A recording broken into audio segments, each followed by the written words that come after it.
এই কলিযুগে সর্বশ্রেষ্ঠ হচ্ছে নাম সংকীর্তন বৈষ্ণব সেবা। বলছে জীবে দয়া নামে রুচি আর বৈষ্ণব সেবা, এর উপর ধর্ম নাই শুনো সনাতন।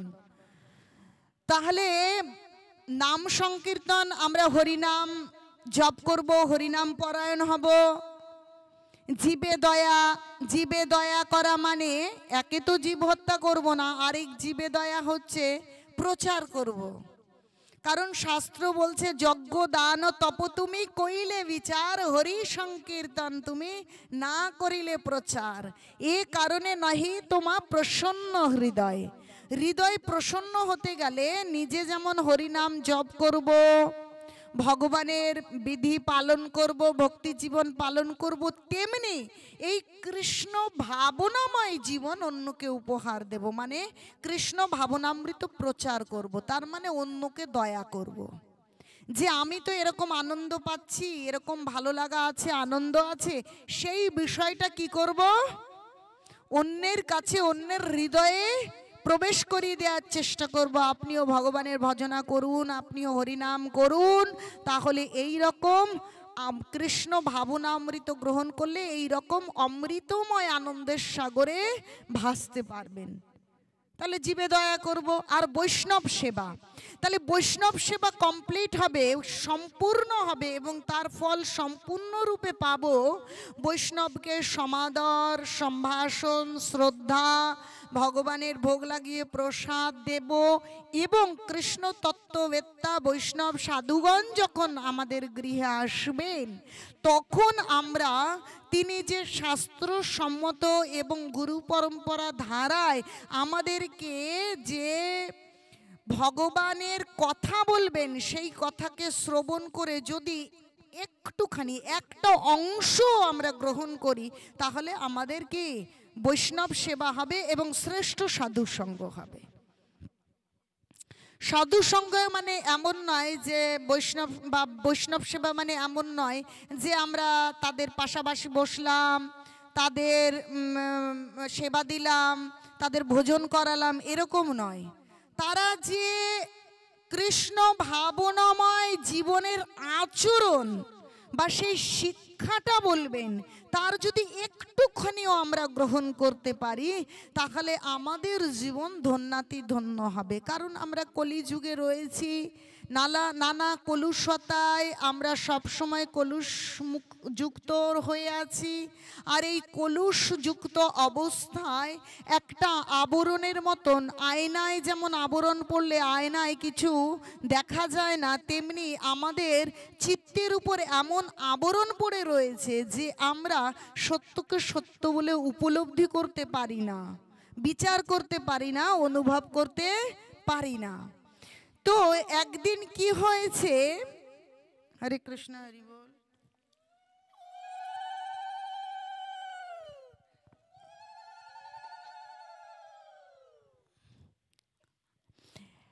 এক জায়গায় এরকম ভাগবত অনুষ্ঠান হচ্ছে। তো ভাগবত অনুষ্ঠানে ভাগবত কথা চলছে। তো চোর চুরি করে সেই রাস্তা দিয়েই যাচ্ছে। এখন রাস্তা দিয়ে যেতে যেতে সেই ভাগবত কথা সেগুলো শুনতে পাচ্ছে, বক্সে মাইকে শোনা যাচ্ছে।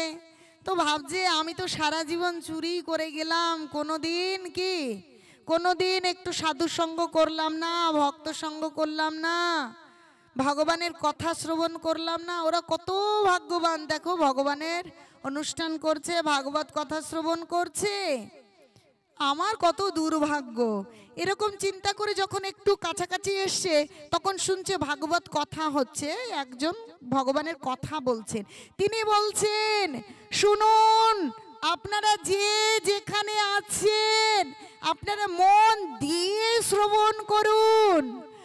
আপনারা যদি সাধুর কথা শ্রবণ করেন, সাধু যদি 100টা কথা বলে, তার মধ্যে একটা শ্রবণ করেন এবং সেইটাকে আচরণ করেন, আপনাদের জীবন সম্পূর্ণ পাল্টে যাবে।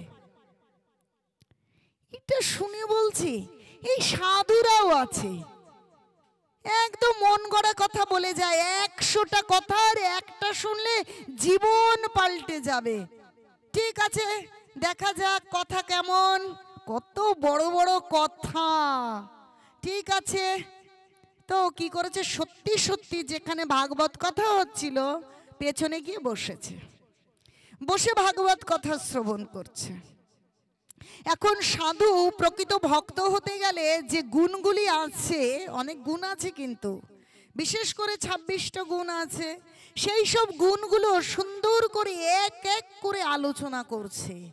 আপনারা যদি এই আচরণটা করেন, এই গুণটা নিজের মধ্যে নিয়ে আসেন, একটা যদি আপনারা বিশ্বাস করেন, আচরণ করেন, আপনাদের জীবনে আমূল পরিবর্তন হবে। এইভাবে করে সত্যি সত্যি সেই চোর এইগুলো শ্রবণ করেছে। শ্রবণ করে হেঁটে হেঁটে বাড়ি যাচ্ছে, সারা জীবন তো চুরি করলাম, শুনে একটা কথা একটু না হয় আচরণ করে দেখি, জীবন তো বৃথাই বৃথা, ভালো কর্ম তো দেখে দূরে থাক, সারা জীবন খারাপ কর্মে আমার জীবন চলে গেল। এইভাবে চিন্তা করছে। এখন চিন্তা করে দেখছে যা কিছু আছে তার মধ্যে কোনটা আমার দ্বারা সম্ভব। অনেক কিছু আছে যে কোনটা আমার দ্বারা সম্ভব, এইভাবে চিন্তা করতে করতে রাত্রে ঘুমিয়েছে। তা ভাবছি এত সব আমি পালন করতে পারবো না, এত সব আমি বুঝিও নেই, তাহলে একটা আচরণ আমি পালন করি, আমি আর কখনো মিথ্যে কথা বলবো না, আমি সত্যি কথা বলবো। ঠিক আছে, সত্যি কথা বলবো, কিন্তু চুরি করব না এটা বলেনি। কিন্তু পরের দিন তার জীবিকাই হচ্ছে চুরি করা। পরের দিন যথারীতি যে সময় চুরি করতে বেরোয়, এইভাবে চুরি করতে বেরিয়েছে, চুরি করতে মানে এইভাবে হাঁটতে হাঁটতে হাঁটতে, রাতের বেলায় সাধারণত মানুষ চুরি করতে যায়, হাঁটতে হাঁটতে হাঁটতে হাঁটতে দেখা গেছে কোনো এক রাজপ্রাসাদের সামনে চলে গিয়েছে। এখন সেখানে তো রক্ষীরা থাকে, বর্ষা বল্লম নিয়ে রাজপ্রাসাদ পাহারা দেয়। ওই চোর তার চারপাশ দিয়ে ঘোরাঘুরি করছে, কখন সুযোগ পাবে আজকে রাজপ্রাসাদের ভেতরেই দেখা যাক কিছু এখানে চুরি করা যায় কিনা। এইভাবে ঘুরছে, তাকে ঘোরাঘুরি করতে দেখে যিনি দ্বাররক্ষী রয়েছেন তিনি জিজ্ঞেস করছে, এই শোনো শোনো, তুমি এখান দিয়ে ঘোরাঘুরি করছো কেন? এটা রাজপ্রাসাদ, জানো না? কেন ঘোরাঘুরি করছো এত রাত্রে? তুমি কে? তুমি নাম কি তোমার? কি তোমার পরিচয়? নাম কি বলেছে, ঠিকানা কোথায়, কোথায় বাড়ি বলেছে, তুমি কি করতে এসেছো এখানে? এইভাবে সব প্রশ্ন জিজ্ঞাসা করার পর যখন বলেছে তুমি এখানে কি করতে এসেছো, তখন মুখ দিয়ে বেরিয়ে গেছে কি, আমি চুরি করতে এসেছি। তো বলছে ঠিক আছে চুরি করতে এসেছো, আমিও যেন চুরি করতেই এসেছি, কিন্তু এই রাজপ্রাসাদের যে লকার আছে সেখানে অনেক কে মণি মুক্ত সোনা হিরে জহরত আছে, কিন্তু যে আলমারি যে সিন্দুকটা আছে তার একটা চাবিও আমি খুঁজে জোগাড় করেছি, সব কিছু ব্যবস্থা করেছি, কিন্তু সেই চাবিটা আমি খুলতে পারছি না। আর খুলতে পারছি না বলে ওই লকারের যে টাকা পয়সা ধন সম্পদ রয়েছে সেগুলো আমি বের করে নিয়ে আসতে পারছি না। এখন এইভাবে যিনি দ্বাররক্ষী তিনি বলছেন, আমার চাবি থাকা সত্ত্বেও আমি কোনোভাবেই রাজপ্রাসাদের সেই লকারটা খুলতে পারছি না আর চুরিটা করতে পারছি না, কিন্তু এখানে অফুরন্ত সব রয়েছে। যাও তাহলে তুমিও যখন চোর, তাহলে আমি তো চেষ্টা করে পারিনি, আমি বাইরে পাহারা দিচ্ছি, তুমি চেষ্টা করে দেখো, রাতের অন্ধকারে কিন্তু এটা হচ্ছে, তুমি চেষ্টা করে দেখো তো, এটা চাবিটা দিয়েছে, আর তুমি যা কিছু নিয়ে আসবে, যেহেতু আমি চাবি জোগাড় করে দিয়েছি, সব করে দিয়েছি, যা পাবে তার অর্ধেক আমার অর্ধেক তোমার, ঠিক আছে? এখন চোর ভেতরে গেছে, সত্যি সত্যি সে সিন্ধুক খুলতে পেরেছে। খোলার পর দেখছে সব কিছু তো নিয়েছে, কিন্তু 7টা মোহর রয়েছে, স্বর্ণ মোহর হয় না, 7টা মোহর।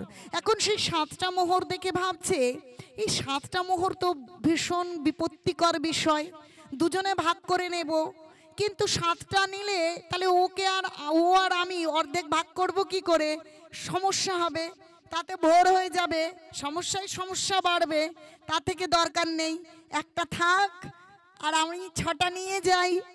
ঠিক আছে, চোর 6টা বের করে নিয়ে এসে বলছে ঠিক আছে, এবার সব কিছু ভাগাভাগি করে 6টা মোহর 3টে ভাগাভাগি করে নিয়েছে, কোনো সমস্যা হয়নি। ও চলে গেছে, এর জায়গায় রয়েছে। ঠিক আছে, এবার সকাল হয়েছে, অ্যানাউন্স হয়েছে। আগেকার দিনে অ্যানাউন্স হতো না, ঢেরা পেটানো হতো। তো রাজ্যে ঢেরা পেটানো হয়েছে যে রাজকোষ চুরি হয়ে গিয়েছে, স্বর্ণ মোহর সোনা অলংকার যা কিছু ছিল সব চুরি হয়ে গিয়েছে। এইভাবে করে যে যেখানে আছো সবাই আসো, রাজামশাই একটা দুর্ঘটনা ঘটলে একটা বৈঠক বসে না, সেরকম করে বৈঠক বসেছে। বসার পরে মন্ত্রী মশাইকে বলছে, শোনো একটা কাজ করো, এই আসর বসবে কিন্তু তার আগে একটা কাজ করো, একজনকে আমি ঠিকানা দিচ্ছি, নাম দিচ্ছি, তাকে একটু ডেকে নিয়ে এসো। ঠিক আছে, ডেকে নিয়ে আসছি। তো তাকেও ডেকে নিয়ে আসা হয়েছে। সে তো এসে বুঝতে পারছে না কেন ডাকা হয়েছে, কি বৃত্তান্ত, ভয়ে চুপচাপ দূরে বসে আছে। এখন মন্ত্রী মশাইকে বলছে, এই যে চাবিটা নাও, আমার রাজকোষের চাবিটা নাও, সত্যি সত্যি পরীক্ষা করে এসো, কারণ আমি বললেই তো হলো না, তার তো একটা সাক্ষী পরীক্ষা হওয়া দরকার আছে যে রাজকোষের সবকিছুই চুরি হয়ে গিয়েছে। তুমি যাও, গিয়ে দেখে এসো কি আছে কি চলে গেছে।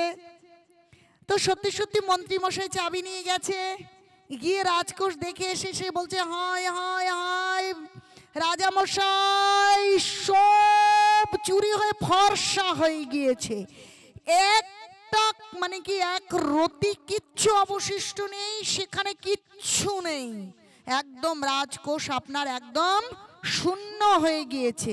বলছে তাই, একদম কিচ্ছু নেই, কিচ্ছু পড়ে নেই? বলছে না, কিচ্ছু নেই। তখন ওই যে মন্ত্রী মহাশয়কে ঠিকানা দিয়েছে যে অমুক গ্রামে অমুক নাম, তাকে এখানে নিয়ে এসো। সে এসেছে। এইবার বলছে, এই তুমি গত রাত্রে রাজকোষ চুরি করেছিলে? মাথাটা নিচু করে বলছে, হ্যাঁ রাজামশাই, আমি চুরি করেছিলাম। আচ্ছা, চুরি করেছিলে, রাজকোষ থেকে সব চুরি করেছিলে তো? বলছে না রাজামশাই, আমি সব চুরি করিনি, আমি সব চুরি করতেই গিয়েছিলাম, কিন্তু আমার সঙ্গে যার শর্ত হয়েছিল, যে আমাকে রাজকোষের চাবিটা দিয়েছিল, সে বলেছিল যা পাবো তার অর্ধেক তাকে দেব, অর্ধেক আমি নেব। কিন্তু আমি সবকিছু চুরি করার পর সব থেকে মূল্যবান যে মোহর, সেই মোহরের মধ্যে দেখি 7টা। তো 7টা কি করে ভাগ করব, তাই আমি 6টা নিয়ে এসেছি, একটা রেখে এসেছি। আর সেই মোহরটা আমাকে যে চাবি দিয়েছিল, সেই তাকে আমি 3টে দিয়েছি, আমি 3টে নিয়েছি। বলছে সে কে? বলছে আমি অন্ধকারে তখন এত বুঝতে পারিনি, নিজে চোর, আমার মনের মধ্যেই ভয় ভয় থাকে, অত তার চোখ নাক মুখ সে ফর্সা না কালো, আমি অত কিছু ভালো করে দেখিনি, বলতে পারবো না। বলছে আমার দিক ভালো করে তাকিয়ে দেখো তো, আমি রাজামশাই সেই সেই চোর, কারণ আমি পরীক্ষা করছিলাম। দেখো তুমি চোর, তুমি সারা জীবন চুরি করেছো, কিন্তু তুমি হচ্ছে বিশ্বস্ত চোর, তোমার থেকেও একজন বড় চোর আছে, জানো সে কে? এই মন্ত্রী মশাই একটু উঠে দাঁড়ান তো। বলছে এই মন্ত্রী মশাই তোমার থেকেও বড় চোর, কারণ তুমি তো চোর, তুমি নিজে স্বীকারই করেছো, তুমি কালকেও বলেছো চোর, আজও বলেছো তুমি চোর, তুমি চুরি করেছো, কিন্তু তিনি মন্ত্রী পদে বসে আছে, সব থেকে শ্রেষ্ঠ পদে বসে থেকে সে কি করছে? চুরি করছে। বলছে আর যাই করো, ভাবের ঘরে কি চুরি করো না। তাহলে শ্রেষ্ঠ মন্ত্রী পদে বসে থেকে তিনি চুরি করছে, তাহলে উনি আর আজকে থেকে আমার এই রাজ্যে মন্ত্রী থাকবে না, কারণ আমি পরীক্ষা করে দেখছিলাম যে এই পদে আসলে কাকে বসানো যায়, কিন্তু বিশ্বস্ত একটা মানুষ খুঁজে পাওয়া যাচ্ছিল না। ঠিক আছে, ওই দিন থেকে মন্ত্রীর চাকরি গেল, মন্ত্রীকে বাড়ি পাঠিয়ে দিয়েছে। এখন ওই চোরকে মন্ত্রিত্ব পদ দিয়েছে, মন্ত্রিত্ব পদ দেওয়ার পর যখন সে বসেছে, সবাই চলে গেছে, এইবার তার দুটো চোখ দিয়ে ঝরঝর করে জল পড়ছে। হায় রে বিধি, আমি সারা জীবন চুরি করেছি, যত খারাপ মানুষের ধন সম্পদ পরিশ্রমের টাকা পয়সা সব আমি হরণ করে নিয়েছি, কিন্তু আমার জীবনের কোনো উন্নতি হয়নি, কোনো মঙ্গল হয়নি। আর আমি কিনা এতগুলো গুণ নিয়ে আলোচিত হয়েছে, সেখানের একটা গুণ শুধু সত্য কথা বলা, আর সেটা বলেছি, আর রাতারাতি আমি চোর থেকে মন্ত্রী। হায় রে, ভক্ত, ভক্তি জীবন আর সাধু, সাধু সঙ্গ, বৈষ্ণব, এ তো আমার অধরাই থাকলো, আমার জীবনটা বিফলে চলে গেছে। আরে মৃত্যু কখন আসবে তা তো জানি না, এই মৃত্যু যে কোনো সময় আমার এই জীবন নিয়ে নেবে, কিন্তু চুরি করেই তো এই জীবন চলে গেছে। তাহলে তো একটা কথা শুনে যদি আমি মন্ত্রী হয়ে যাই, তাহলে সেই সাধু সব কথা যদি আমি শ্রবণ করতাম আর মান্য করবার চেষ্টা করতাম, তাহলে কি না হতো। হায় হায়, আমার তো বড় অপরাধ হয়ে গেছে, আমার জীবন নষ্ট হয়ে গেছে।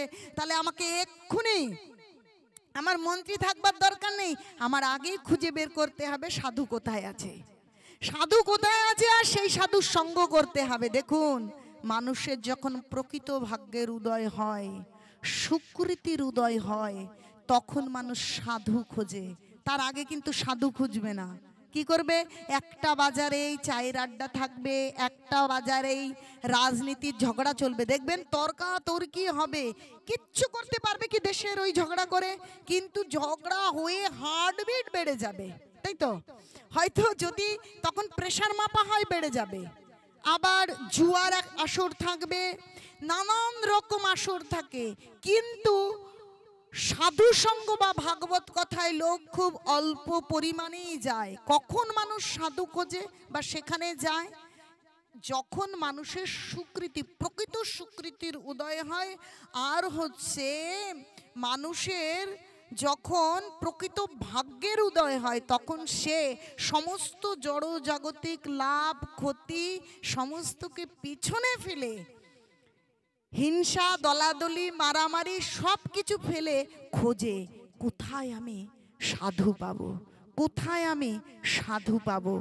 আর তখন কি হয়? এই অন্তরের অভ্যন্তরে কি চৈত্য গুরু, পরমাত্মা রূপী চৈত্য গুরু রয়েছে, তখন সে আর ভগবান তো অভিন্ন, তখন ভগবান কৃপা করে তার সঙ্গে সাধুর যোগাযোগ করিয়ে দেন। আর সাধুর যোগাযোগ পাওয়ার পরে, সাধুর কৃপায়, বলছে কৃষ্ণ সব কিছু দেন কিন্তু ভক্তি দেন না। কৃষ্ণ ভক্তি একমাত্র লুকায়িত থাকে সাধুর কাছে, অন্য কেউ কৃষ্ণ ভক্তি দান করতে পারে না।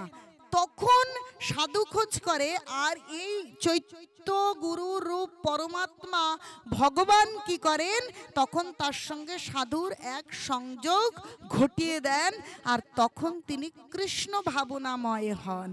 তাই বলছে ব্রহ্মাণ্ড ভূমিতে কোনো, ব্রহ্মাণ্ড ভ্রমিতে, ভ্রমণ করতে করতে, কারণ এটা একটা ব্রহ্মাণ্ড নয়, এরকম অনন্ত কোটি ব্রহ্মাণ্ড রয়েছে। ব্রহ্মাণ্ড ভূমিতে কোনো ভাগ্যবান জীব গুরু কৃষ্ণ প্রসাদে পায় ভক্তিলতা বীজ। এই ভক্তিলতা বীজ অতি কঠিন, বৈষ্ণবের কৃপায় খুব সহজেই এই ভক্তিলতা বীজ পাওয়া যায়। তাই দেখুন, চোরের আজ চৈতন্য উদয় হয়েছে, কারণ সাধুর একটা কথা জীবনে মান্য করবার চেষ্টা করে সে যে পরিবর্তন বুঝেছে, বুঝে এখন সে ছুটছে ডাইনে না বায়ে, তার স্ত্রী না পরিবার, তার লাভ টাকা আছে না নেই, সে চিন্তা করছে না, এত বড় পদ পেয়েছে, কিন্তু পদকে মলবৎ, মলবৎ বোঝেন, মলমূত্র ত্যাগ করে কেউ আর সেটার প্রতি কি মায়া দেখায়, ফিরে তাকায়? তিনি সেই এত বড় আসন মন্ত্রিত্বকে মলবৎ ত্যাগ করে তিনি ছুটছেন সাধু কোথায়, সাধু কোথায়, সাধু কোথায়, সাধু কোথায়। এখন সাধু কোথায়? আর চিন্তা করছেন সাধু আরো কি কি বলেছিল, আরো কি কি আমাদের আচরণ করতে বলেছিল, আমাকে তাই তাই করতে হবে, আমাকে তাই তাই করতে হবে। মনে যখন এইরূপ চিন্তা ভাবনা আসে, আর তখন থেকেই কি ভক্তি জীবন শুরু হয়। নিতাই গৌর প্রেমানন্দে, হরি হরি বল। তাই কেউ যখন কলিযুগের সমস্ত কলুষতা ছেড়ে, বন্ধুত্ব আড্ডা কত কি কত রকম রয়েছে, সেসব ছেড়ে যখন সাধুদের খোঁজ করছে, একটু সাধুদের কাছে গিয়ে হরিনাম করছে, একটু প্রসাদ পাওয়ার জন্য অনুষ্ঠানে যাচ্ছে, তখন যদি কেউ বাধা দান করে তাহলে তিনি আত্মীয় রূপী কি গ্রন্থ কি বলেছে? রাক্ষস, দৈত্য। যে যদি কেউ, যে আমি আমার জীবনে শ্রেষ্ঠ বন্ধু অনাদির আদি গোবিন্দ, অন্য কেউ নয়। আপনারা আকাইপুরে মমতা মাতাজির খবর শুনেছেন কিনা জানি না, হয়তো আমার বয়সী বা আমার থেকে আরো ছোট। তার স্বামী হঠাৎই চলে গেলেন। আমি গিয়েছিলাম, তাকে সামলাতে গিয়ে এত লম্বা চওড়া হওয়া সত্ত্বেও আমি থরথর করে কাঁপছিলাম, পারছিলাম না। তো আমরা বুঝতে পারি না, আমরা মনে করি আমাদের এই জীবনে বন্ধু, স্বামী, স্ত্রী, আত্মীয় পরিজন সকলে আমাদের বুঝি প্রকৃত বন্ধু, কিন্তু কেউ আমাদের প্রকৃত বন্ধু নয়। বাস্তব মানতেই হবে, আপনি মানুন আর না মানুন। যে কোনো মুহূর্তে যত ভালোবাসা থাকুক, যত মিল থাকুক, যতই আন্তরিকতা থাকুক, যে কোনো মুহূর্তে তিনি আমাকে অসহায় করে দিয়ে চলে যাবেন। অতএব আগে থেকে সাবধান হওয়া উচিত নয় কি? যে একমাত্র বন্ধু বা বান্ধব হচ্ছে কি? হে কৃষ্ণ করুণা সিন্ধু দীনবন্ধু জগৎপতে গোপেশ গোপিকা কান্ত রাধাকান্ত নমস্তুতে। হে কৃষ্ণ করুণা সিন্ধু দীনবন্ধু জগৎপতে গোপেশ গোপিকা কান্ত রাধাকান্ত নমস্তুতে। দেখুন, আমাদেরকে জানিয়ে দিচ্ছে হে কৃষ্ণ করুণা সিন্ধু, একমাত্র করুণা সাগর হচ্ছেন কৃষ্ণ। এ জগতের সমস্ত বন্ধুত্ব কেমন জানেন আপনারা? কাচের কোন পাত্র, সে যত বড় কোম্পানির কিনে আনুন না কেন, বড়শিল আনুন আর যাই আনুন, একটা ঠোকা লাগবে আর ভেঙে চুরমার হয়ে যাবে। কিন্তু একমাত্র চিরস্থায়ী বন্ধুত্ব হচ্ছে কি? অনাদির আদি কৃষ্ণ। আর করুণা, শ্রেষ্ঠ করুণা তিনিই করেন, একমাত্র কৃষ্ণ। অন্য ও কৃষ্ণের মতন, গৌরাঙ্গ মহাপ্রভুর মতন করুণার সিন্ধু মানে সাগর, এত করুণা কারো কাছে নেই।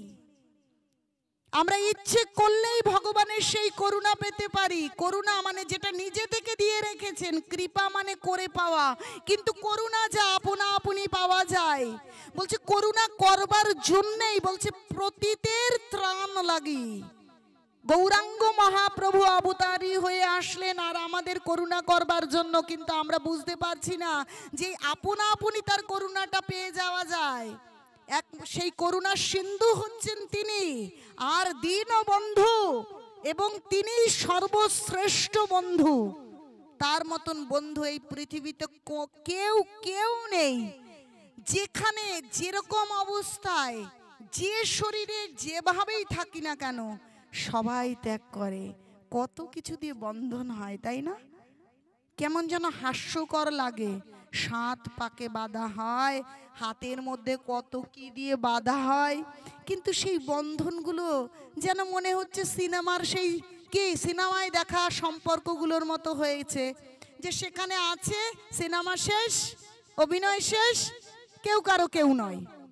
কেমন এরকম ঠুনকো, কি বলি, এমনি এমনি বাধাবাধি, তাই না? কোনো বন্ধন যে চিরস্থায়ী নয়। একমাত্র বন্ধন এবং একমাত্র বন্ধু অনাদির আদির গোবিন্দের সঙ্গে, কৃষ্ণের সঙ্গে আমাদের সেই বন্ধন চিরস্থায়ী এবং বন্ধুত্ব চিরস্থায়ী। তাই কি বলছে? ভজ রাধা কৃষ্ণ গোপাল কৃষ্ণ কৃষ্ণ কৃষ্ণ বল মুখে, হরি দিন বন্ধু চিরদিন বন্ধু, জীবের চির সুখে দুঃখে। তাই ভজরে অন্ধ চরণার বিন্দ, ভজরে অন্ধ চরণার বিন্দ, দুস্তর মায়া বিপাকে। ভজ রাধা কৃষ্ণ গোপাল কৃষ্ণ, কৃষ্ণ কৃষ্ণ বল মুখে। কি বলছে? যে হরি দীনবন্ধু, চিরদিন বন্ধু, চিরদিনের বন্ধু, জীবের চির সুখে দুঃখে। চিরদিন সুখেও তিনি বন্ধু, দুঃখেও তিনি বন্ধু। কিন্তু দুঃখের বন্ধুত্বের এক মাহাত্ম্য আছে। মানুষ সুখে থেকে ভগবানের নাম করে, কিন্তু যে দুঃখ ভগবানকে আরো কাছে এনে দেয়, সেই দুঃখকে সাদরে গ্রহণ করা উচিত। কি? তাই আপনারা যদি কুন্তী দেবীর স্তুতি আলোচনা করা হয় যদি আপনাদের সামনে, তাহলে আপনারা জানতে পারবেন যখন কুন্তী দেবী পঞ্চপাণ্ডবকে নিয়ে এত যুদ্ধ হচ্ছে, এত দুঃখে রয়েছে, স্বয়ং কৃষ্ণ তাদের সঙ্গে। কিন্তু যেদিন যুধিষ্ঠির রাজা হয়ে গিয়েছে, সমস্ত কিছু স্বাভাবিক হয়ে গেছে, তখন কি হচ্ছে? তখন বলছে তোমরা এবার থাকো, আমি দ্বারকায় ফিরে যাই। তখন কুন্তী দেবী বলছেন, না তুমি যেও না, তুমি যেও না। যদি দুঃখকে, দুঃখের জন্য তোমাকে এত কাছের, এত নিবিড় করে পাওয়া যায়, তাহলে সেই দুঃখ আমার জীবনে থাকুক। আমরা বুঝতে পারছি না, আমরা দুঃখ এবং সুখকে অনুভব করতে পারছি না। যে দুঃখ কৃষ্ণের কাছে এনে দেয়। অনেকে আছে ওরে বাবা দুঃখ, তাই একটু মদ খেয়ে নেয় দুঃখকে বলবার জন্য। দুঃখ আছে, সেই দুঃখকে নিবারণ করবার জন্য কোনো ব্যতিক্রমী রাস্তা খোঁজে, তাই না? কিন্তু যে দুঃখ কৃষ্ণের কাছে নিয়ে আসে, সেই দুঃখ যেন আরো দিনে দিনে কে বাড়ে, তা যেন না কমে। কারণ সেই দুঃখ বাড়বে, আর তখন যে আন্তরিকতার সঙ্গে, যে আরতির সঙ্গে ভগবানের নাম উচ্চারণ হয়, যেমন সেই দ্রৌপদীর বস্ত্রহরণ হচ্ছে মেয়েদের সব থেকে কি স্বাভিমান, যে তার লজ্জা। তো সেই লজ্জা যখন নষ্ট করে দিচ্ছে, দুঃখ হচ্ছে, তো তিনি এক হাতে ডাকছেন, কিন্তু যখন এক হাতে ডেকেছেন তখনও তার কোনো সুরাহা হয়নি। কিন্তু যখন সমস্ত আশা ভরসা সব কিছু পরিত্যাগ করে দু বাহু উঁচু করে, যে এই জগতে না স্বামী, না পিতামহ, না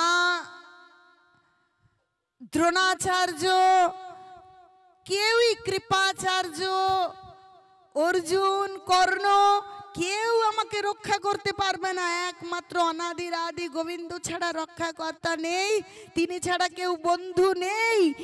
এই বুঝটা আসার পর, এই অনুভূতি আসার পর, যখন সকলের প্রতি আত্মা তুলে নিয়ে, শরীর নিয়ে দুটো হাতে গোবিন্দের দিকে পৌঁছে দিচ্ছেন, তখন গোবিন্দ এত কাপড় দিয়েছেন, টন টন কাপড়, যে 10,000 অশ্বের বল ছিল দুঃশাসনের শরীরে। সেই দুঃশাসন সেই কাপড় টানতে টানতে হাঁপিয়ে গেছেন, মূর্ছিত হয়ে পড়ে গিয়েছেন, অচৈতন্য হয়ে গেছেন, আর পারছেন না। কারণ গোবিন্দ সেদিন এত কাপড় সরবরাহ করছেন, কারণ দ্রৌপদীর আর কারোর ওপর ভরসা নেই। স্বামী রক্ষা করবে না, পিতামহ রক্ষা করবে না, দ্রোণাচার্য রক্ষা করবে না, কৃপাচার্য করবে না, একমাত্র গোবিন্দই আমাকে রক্ষা করতে পারে। গোবিন্দ ছাড়া এ জগতে আমার আর কেউ নেই। আমরা যদি এটা বুঝতে পারি, আমরা আসলে আমাদের কেউ নেই, কিন্তু আমরা সেটা বুঝতে পারছি না। নাটকের মতন ভাবছি এ আছে, রাম আছে, শ্যাম আছে, যদু আছে, আমাদের আর পাই কে? কিন্তু আমাদের কেউ নেই, কেউ থাকে না, সমস্ত কিছু নাট্যাভিনয়। সেইটা যেদিন আমরা বুঝতে পারবো, সেই দিন যে বলছে আকুলতার সঙ্গে ব্যাকুলতার সঙ্গে কৃষ্ণকে যখন ডাকতে পারবো, তখন কি কৃষ্ণকে পাবো, কৃষ্ণ প্রেম পাবো, তখনই কি এ জীবন সার্থক। নচেত কি এলাম আর গেলাম, তখন বুঝতে পারবো নিত্যানন্দ প্রভুর করুণা, গৌরাঙ্গ মহাপ্রভুর করুণা। বলছে হেন অবতারে যার রতি না জন্মিল, কি সেই পাপী লোচন বলে সেই পাপী এলো আর গেল। যে এই যে করুণা করবার জন্য গৌরাঙ্গ মহাপ্রভু এবং নিত্যানন্দ প্রভু এলেন, আমাদের প্রকৃত সত্য বোঝাতে, আমরা যেন হরি নাম করি, সাধু সঙ্গ করি এবং জীবে দয়া করি, ভগবান যেভাবে বলেছে আচরণ করি, সেটা বুঝতে পারছি না। মনের ভেতরে সেই অনুভূতি, সেই বোঝাপড়ার সঙ্গে এক হতে পারছি না। কিন্তু সেটা যখন বুঝতে পারবো, সেই আকুল ভাবে, সেই আন্তরিক হয়ে যখন ভগবানের নাম করব, তখন আমরা কি প্রকৃত আনন্দ পাবো। যে আনন্দকে মুখের ভাষায় ব্যক্ত করা সম্ভব নয়, সেই আনন্দকে অনুভব করা যায়। কিন্তু সেই আনন্দ কেমন? আচ্ছা, মধুটা খেতে কেমন? আমি যদি বলি এই মিষ্টি, আচ্ছা গুড়ের মতন, আচ্ছা চিনির মতন, আমি বলে বোঝাতে পারবো যে মধুর ঠিক মিষ্টত্ব ঠিক কেমন? মধুর মিষ্টত্ব বোঝাতে গেলে কি নিজে নিজে মধু খেতে হবে, তাহলে তার অনুভব আসবে। তাই কৃষ্ণ ভাবনায়, কৃষ্ণ ভাবনামৃত গ্রহণ করলে, ভগবানের ভজনা করলে যে সেই আনন্দটা কিরূপ, যতক্ষণ না গ্রহণ করব, ততক্ষণ আমরা ভালো করে বুঝতে পারবো না। তাই দেখুন আমরা কত ভাগ্যবান এবং ভাগ্যবতী যে আমরা ভগবানের কথা শ্রবণ করতে পাচ্ছি, ভগবানের নাম করতে পাচ্ছি, ভক্ত সঙ্গ করতে পাচ্ছি, আমরা সেই অনুভব করবার সুযোগ পাচ্ছি। তো চলুন আমরা আরো সুন্দর করে মাধব মাস, মাধব তিথি আমরা আরো সুন্দর করে আন্তরিকতার সঙ্গে ভগবানের ভজনা করি। আর এই জগতের নামই তো দুঃখালয়ম অশস্যতম, যখন দুঃখের জগৎ, দুঃখকে সাদরে গ্রহণ করি, আর সেই দুঃখকে গ্রহণ করে দুঃখের কোনো কি তাকে দুঃখকে ভোলবার জন্য কোনো বাজে বিষয়কে ভর করে ভোলবার চেষ্টা না করে দুঃখ হারি মধুসূদনের চরণের দিকে এগিয়ে যাই, তাহলে সেই দুঃখ ধন্য হয়ে যাবে। যে দুঃখতে আমরা চির আনন্দময় ভগবানের সেই ধাম প্রাপ্ত হব, সেই কৃষ্ণ প্রেম পাবো, তাহলে সেই দুঃখকে দুঃখের জায়গায় রেখে চলুন, দুবাহু তুলুন আর বলুন হরে কৃষ্ণ কৃষ্ণ কৃষ্ণ হরে হরে, হরে রাম রাম রাম হরে হরে।